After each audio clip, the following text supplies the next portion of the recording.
Polsek Payangan Gianyar, Bali masih melakukan penyelidikan terhadap peristiwa kebakaran Pura Puseh Bali Aga di Banjarbayat, Desa Melinggih Kelot, Kecamatan Payangan Gianyar, Bali pada Sabtu 3 Juni 2023. Total ada 15 pelinggih yang terbakar, namun tidak terdapat korban jiwa dalam peristiwa tersebut. Total kerugian ditafsir mencapai miliaran rupiah. Kapolsek Payangan AKP Ine Ngasona pada Minggu 4 Juni 2023 menjelaskan kejadian ini pertama kali diketahui oleh Agus Wok, warga setempat yang rumahnya berada di kawasan TKP. Saat itu ia melihat kepulan asap, ketika didekati ia pun terkejut lantaran asap berasal dari pura. Di mana saat itu Agus Wok sedang bersama Bendesa Pura Puseh Bali Aga, Ima Dewi Dada. Saat itu mereka sedang bekerja memandu wisatawan mengendarai ATV.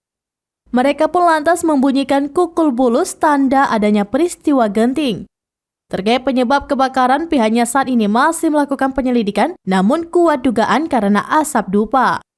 Kepala Dinas Pemadam Kebakaran dan Satpol PP Gianyar, Ima Dewata menjelaskan, pihaknya langsung menurunkan sejumlah armada untuk memadamkan api.